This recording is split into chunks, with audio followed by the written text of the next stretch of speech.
Selamat pagi sahabat CPNS di seluruh Indonesia. Gimana nih kabarnya hari ini? Semoga kita semua dalam keadaan sehat dan semangat dalam menjalankan aktivitas kita hari ini ya.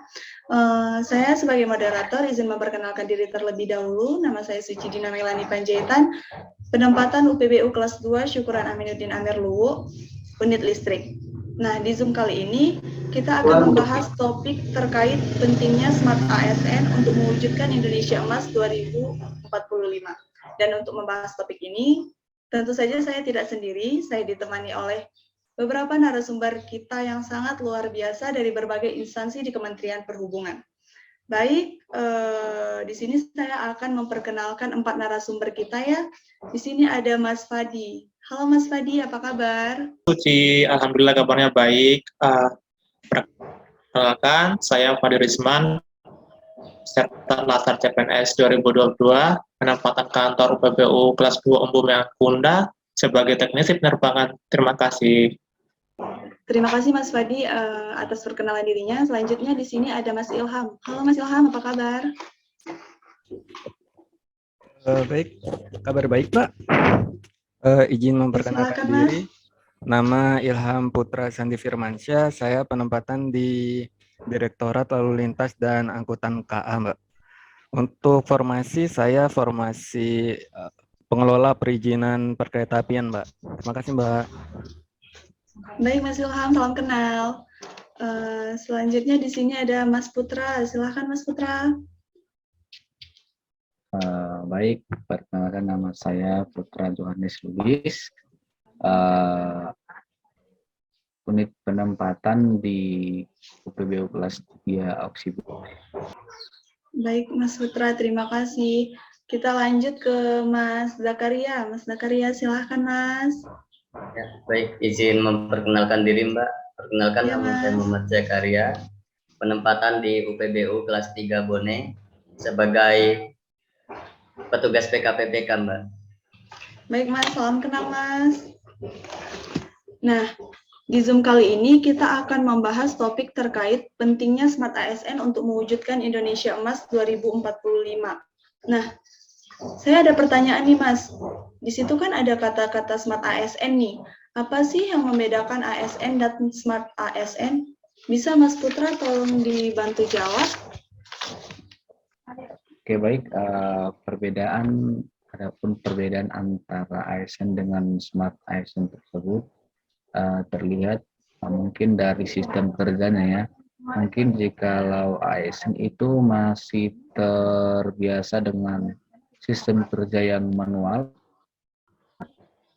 untuk mengikuti teknologi, berbeda dengan Smart ASN adalah ASN yang sudah menerapkan sistem kerja yang sesuai dengan teknologi zaman sekarang begitu. Jadi peningkatan sistem kerja juga disesuaikan dengan canggihnya teknologi yang ada pada saat ini. Begitu kira-kira.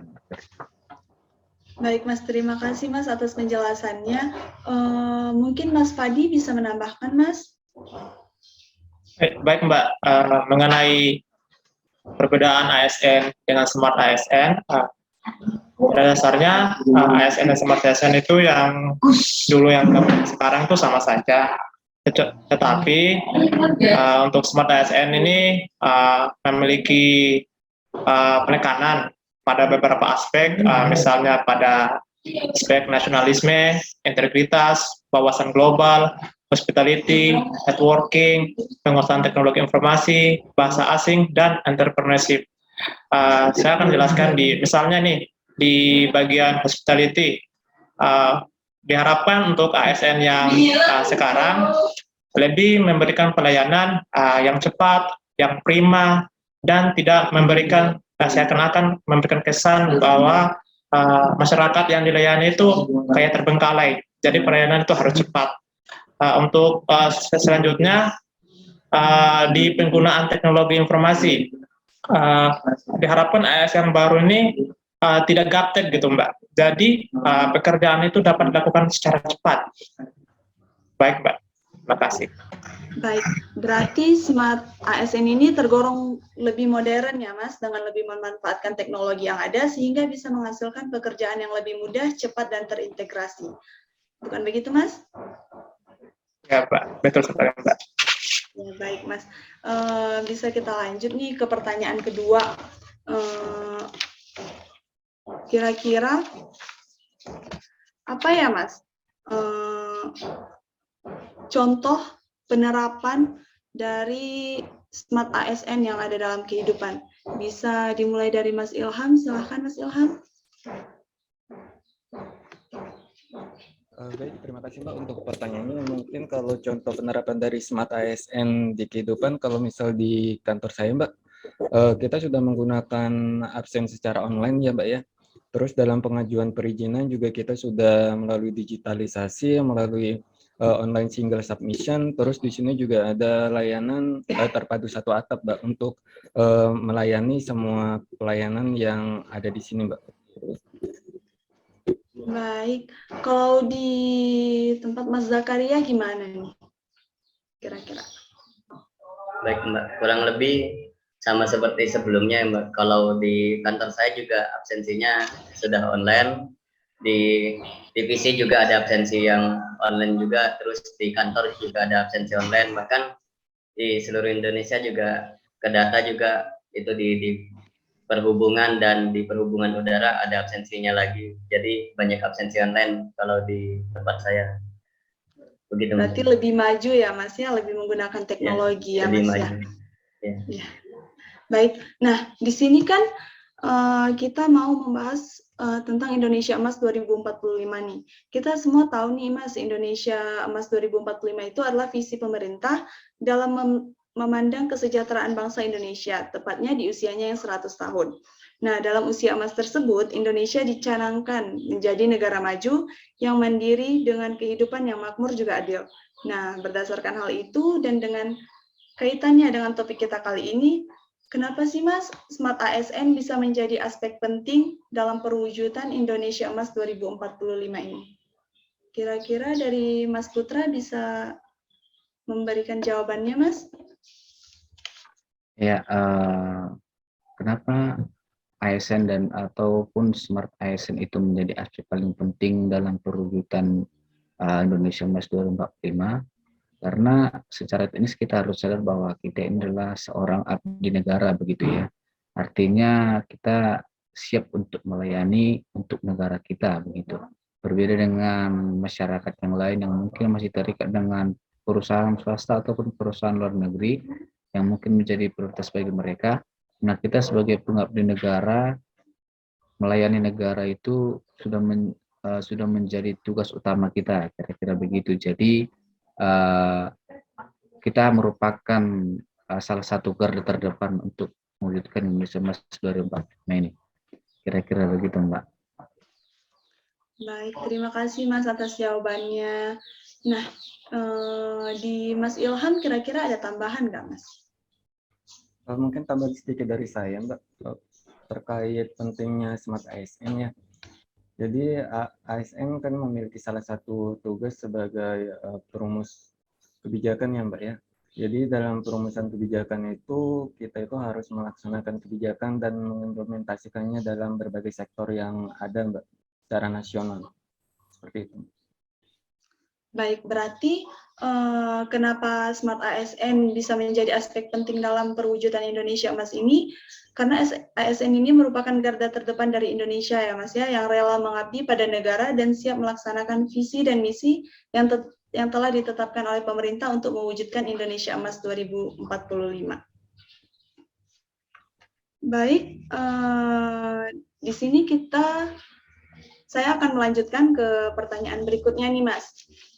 Kira-kira faktor apa saja sih Mas yang bisa dilakukan oleh Smart ASN dalam mewujudkan Indonesia Emas 2045 ini?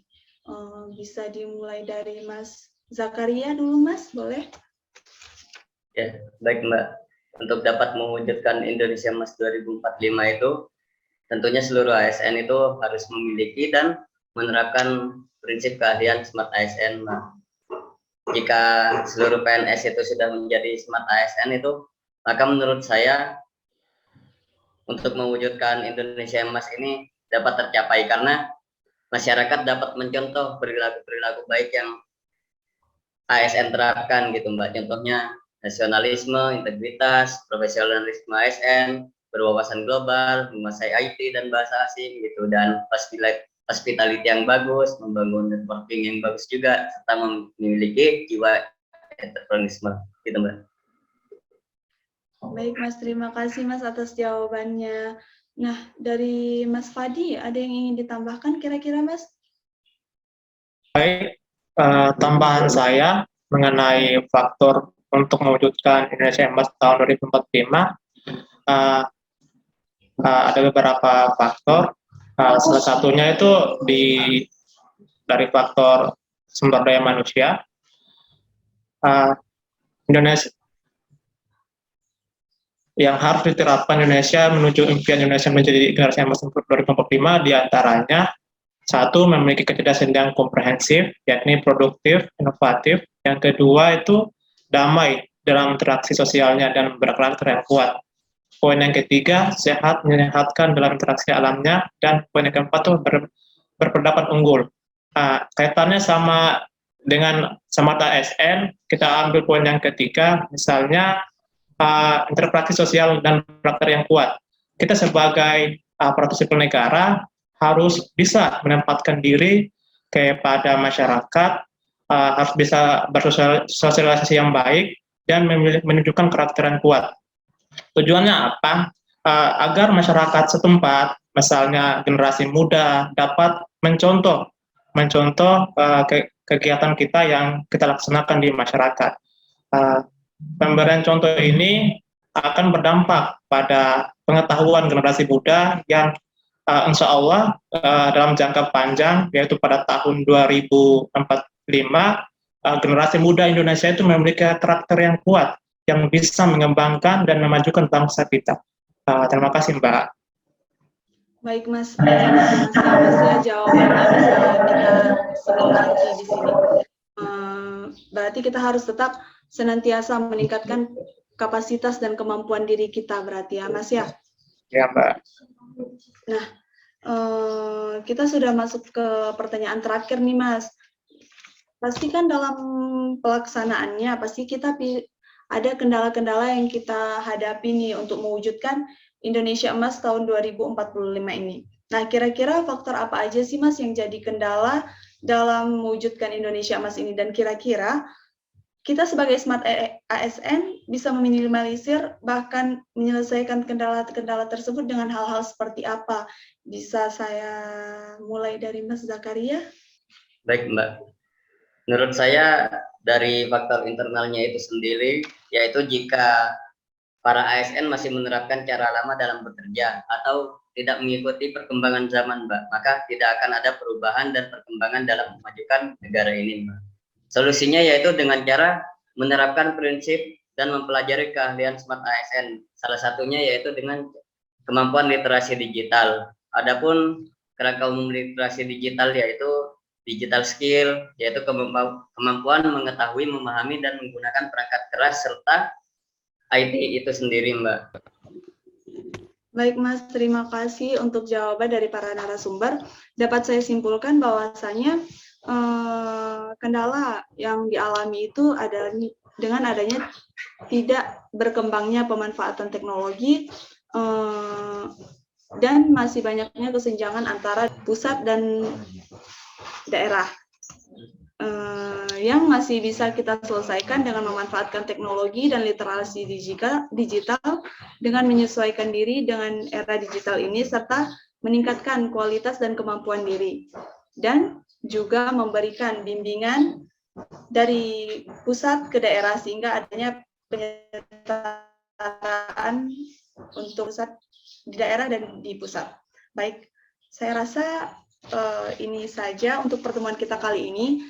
Sebelumnya saya mengucapkan banyak terima kasih untuk para narasumber yang sudah bersedia memberikan pengalaman dan ilmunya kepada kita semua di sini. Sekali lagi saya mengucapkan terima kasih dan mohon maaf apabila saya melakukan kesalahan. Saya tutup Zoom kita kali ini. Wabillahi taufiq wal hidayah. Wassalamualaikum warahmatullahi wabarakatuh. Selamat pagi. Waalaikumsalam. Waalaikumsalam warahmatullahi wabarakatuh. Pagi.